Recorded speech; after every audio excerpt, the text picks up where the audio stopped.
பயப்படாதே, மகிழ்ந்து களிகூறு, பெரிய காரியங்களை செய்வேன் என்கிறார். உங்களுக்கு புரிந்ததா? இந்த வசனத்தை திருப்பி திருப்பி தியானித்து பாருங்க, வாசிங்க. ஹல்லேலூயா. வருடத்துல 365 நாட்கள் இருக்கிறது.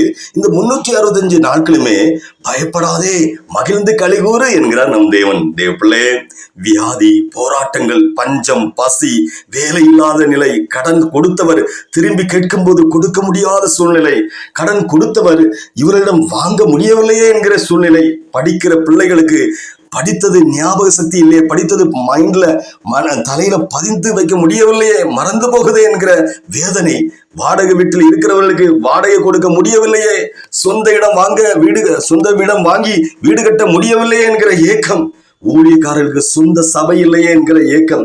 தேவ பிள்ளையை விசுவாசிங்க. 100% என்ன செய்யணும்? தேவன் என்னுடைய வாழ்க்கையில 100% நன்மை செய்வார் என்று விசுவாசிக்கணும். ஹல்லேலூயா. தேவ